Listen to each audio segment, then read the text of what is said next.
Hey friends, welcome to the Victor Marks podcast with Victor Marks, founder of All Things Possible Ministries.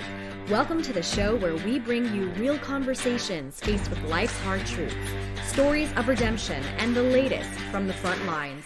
Whether you're on the road, getting your day started, or finally settling in, we've got an exciting new episode planned for you. So let's dive in to today's show. Well, Victor Marks is a seasoned soldier who brings a lifetime of experience into war-torn situations.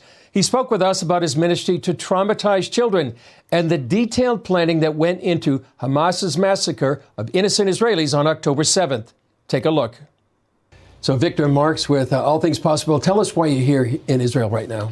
Well, when everything clacked off, we started praying because our ministry is very effective in reaching women and children who've been affected by terrorism when we do our humanitarian work. And as you know, because we've been to Iraq, but when this happened, we started praying and said, God, if you give us access and placement, and invitation will come. Within 3 days, we had it. Mm-hmm. And the need, we knew there'd be a great need for children who've been traumatized. So we brought over 1,200, well, these little guys right here, trauma tools, where they have music that's played and it lowers their anxiety, but it also, a big thing, there's prayers in it to help them stay connected with God, and they work. So that was the main reason why we came. And of course, as always, once boots hit the ground, just God started opening doors, lots, with military, special forces teams, getting us into places that we, probably shouldn't be, but definitely got into. Yeah. What impact did these? Well, it's instant. Like today, Jamo, one of our team members, he was playing with two little boys, and they had the line of limbs. And the mother said, this is the first time since the attack, since their home was attacked, and they had to flee, and that they've actually smiled. So they were laughing and giggling, and I'll tell you, this is something that changes an environment. When kids are suffering, we bring them and just handing them. It doesn't matter where we are in the world. When they've suffered something traumatic, these work instantly. Yeah.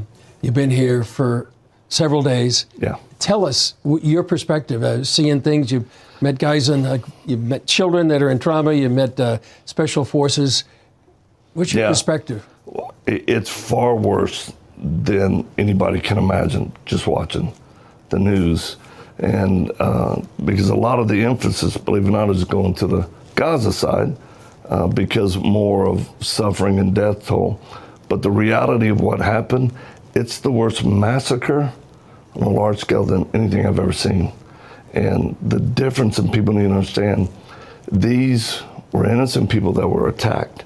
They're little communities that they have set up along the border, on the Gaza border. No, there's guys, there's soldiers in there, but they keep about 10 weapons, rifles, but about 50 rounds of ammunition. They had planned, and have been here for years, for maybe 5 to 10 terrorists to sneak through the tunnel and attack them.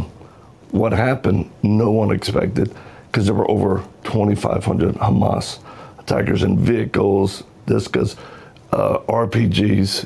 They overwhelmed every village. And literally, once they had overtaken a little town, there was zero resistance.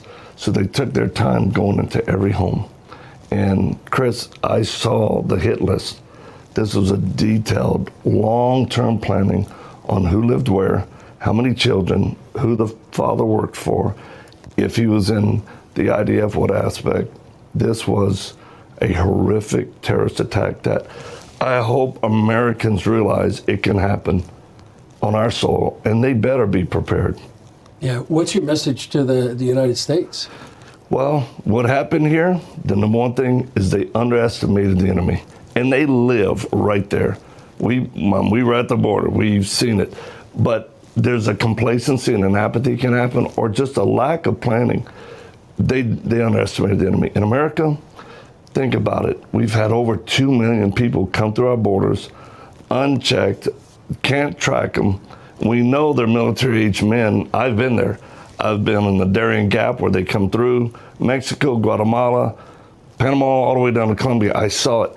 And we know that there are cells in America of hostiles, of terrorists who are planning to attack America in different ways.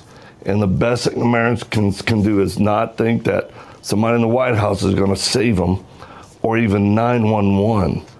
That's not going to happen. They need to have a strong community. Make sure that you have redundancies and security, that if a truckload of guys decided to come to your home and rob you, what would you do?